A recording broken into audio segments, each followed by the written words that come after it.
Good evening. This is experiment number 2 and this is manufacturing laboratory, and in this experiment number 2 you are going to learn the role of machining parameters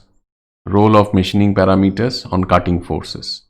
Machining parameters or cutting process parameters are cutting velocity, feed and depth of cut. In this particular experiment you will see the role of these two parameters on cutting forces. This is your experiment number 2. Already experiment number 1 has been completed and your due date for submission of report is coming up. So this is to study the effect of cutting velocity and feed on cutting forces in turning steel with uncoated carbide inserts. So in this particular experiment, a steel bar would be turned. It is 1060 AISI steel bar, roughly having 0.6% carbon, and it is a plain carbon steel, so there are no major alloying elements. It is an uncoated carbide insert. It is tungsten carbide plus cobalt, and there are minor phases like titanium carbide and tantalum carbide. This is having a grade of P30. What is the relative composition of this P30? You have to find out. And you are going to study the effect of cutting velocity and feed, that is VC and S, on cutting forces. So let us see what are the cutting forces.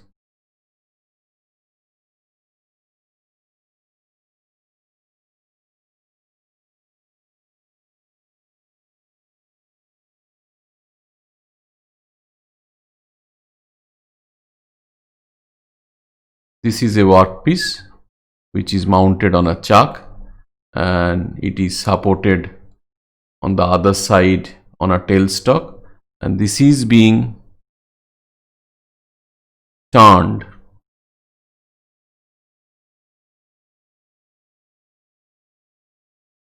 by a single point cutting tool.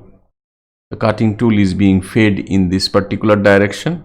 Workpiece is rotating with N, and this is the diameter of the workpiece D. And we are going to study the effect of cutting speed and feed on cutting forces. So what are the forces? There are 3 forces which are important, so let us identify them. There is a force which is being applied on the cutting tool in this direction. This is called PX force. There is a force in this direction. This is called PY force. And there is a force which is away from you on the screen, which is PZ force. PZ force is called the main cutting force. PX is called the feed force. And PY is called radial thrust force. Vectorial addition of Px plus Py would give you Pxy force, which is known as resultant thrust force. If this force Pxy vector is contained in orthogonal plane, then we call it orthogonal machining. So in today's experiment, you are going to vary cutting speed and you are going to vary cutting feed, and effect of these two you will measure on PZ and PX, that is the main cutting force and feed force. Let us see how you carry out the experiment. You are going to carry it out in a central lathe which is fitted with a variable frequency drive, so any particular rotational speed can be achieved.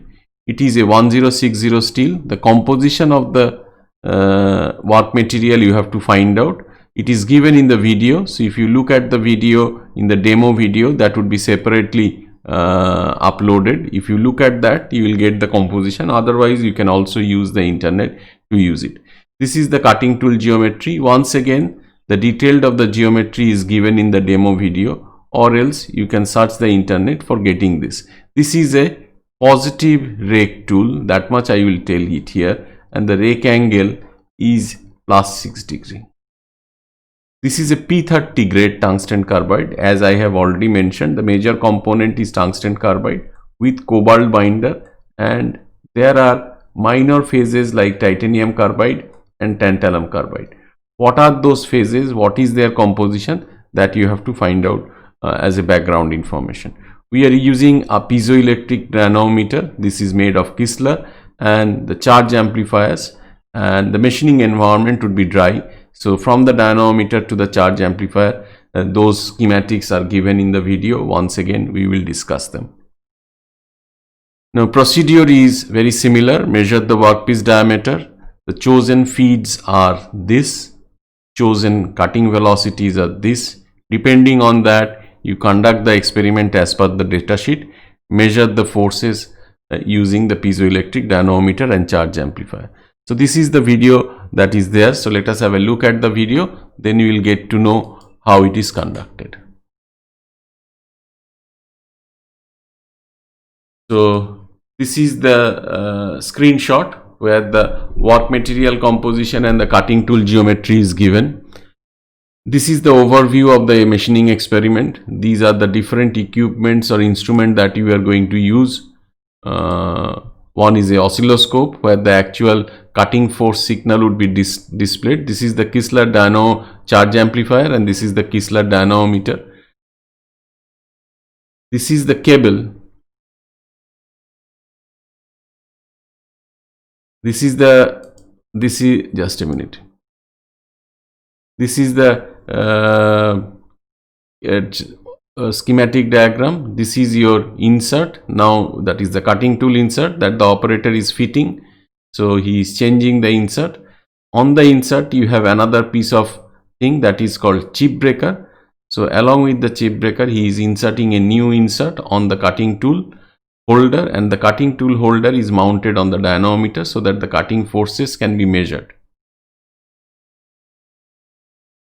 Now he is measuring the diameter of the job using an external caliper. External caliper would have a least count when used with a steel rule of 1 millimeter, and the job diameter is 190 millimeter.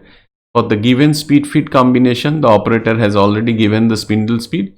You can check those spindle speed, recalculate, and he is showing you one particular measurement. So it is 167 rpm, 100 meter per minute. This 100 meter per minute is very important. For 190 millimeter diameter, the rotational speed of the spindle is coming into 167. Feed is 0.8. So he is setting the feed as 0.8 millimeter per revolution, and now he is giving a depth of cut of 2 millimeter. He is doing the zero setting, and now he is going to give a depth of cut of 2 millimeter. That would be shown. There he gives a depth of cut of 2 millimeter. Now he will engage the feed, and the actual machining operation will continue, and the feed and the measured forces would be displayed. So he is engaging the feed, chips are coming out, and on your right hand side, if you see there in the inset or here also the forces are being displayed. So this yellow colored force is px force, and the blue color force is pz force, and here the cutting is over. So he has stopped the cutting, and the forces has come down to the level, and now he is measuring the forces. He is measuring the forces of the signal strength in voltage, and he knows how much is the scale, and he would be able to calculate how much is the actual force. So that is the procedure which has been shown here in a very short video. A larger format video has been also created, and that would be separately uploaded in the YouTube video, and you have to go through that. Now these are the measured forces. So these are the measured forces. This is px force and this is pz force. So this is your feed force, and this is your main cutting force.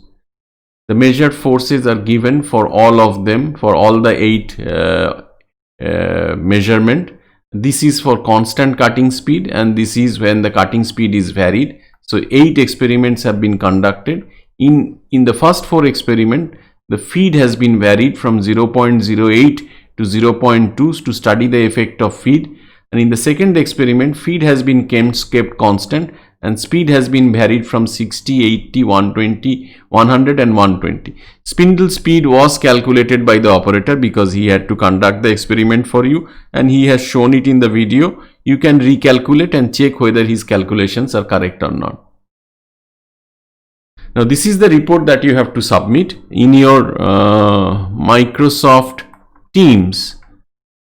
I will give you the last date of submission of report and whom it has to be submitted. It has to be submitted to the same email address which was shared earlier. Once again, I will share it. What should be there in the report? How you have conducted the experiment and all those things, they need not be given. So first you determine Pxy. Pxy, as I said, is the vectorial sum of Px plus Py. Assuming it to be orthogonal machining, you have measured only Px. Assuming it to be orthogonal machining, you have to calculate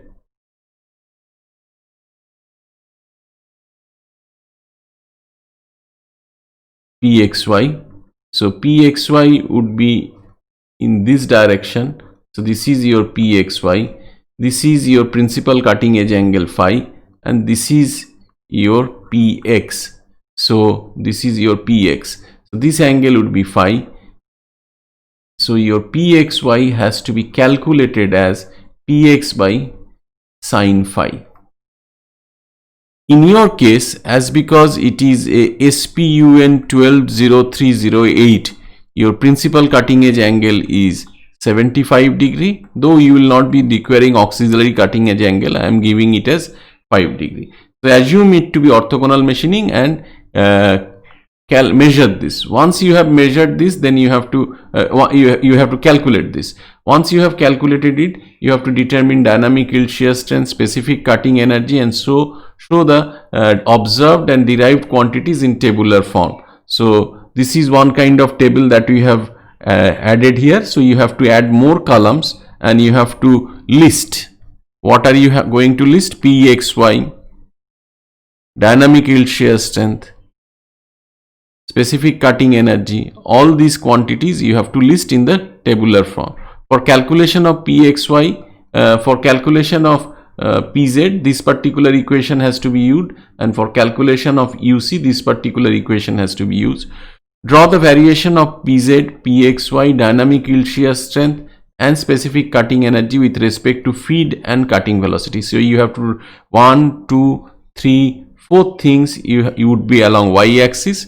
So 4 things would be along y-axis. Say one of them is Pz, and your x-axis once would be feed, and once more it would be cutting velocity. So altogether you are going to have 2 such and 4 responses, so 8 such. Explain the nature of graph, nature of such variation, and determine the ratio of main cutting force. So you determine the ratio of Pz by Pxy, and you will find out that this is more than 1. And why is it more than 1 in case of machining, that you have to explain.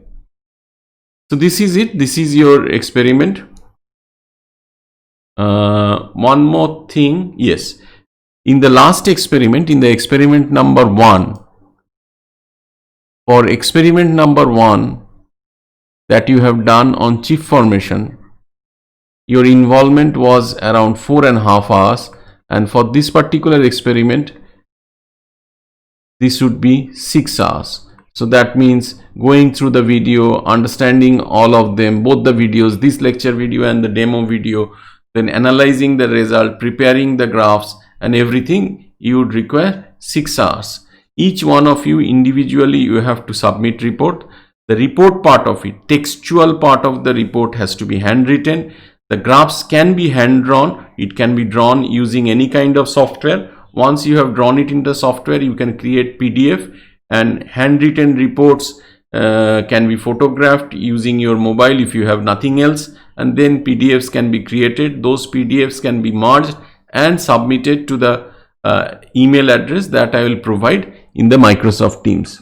So thank you so much for your attention, and the details should be available in your Microsoft Teams account very soon.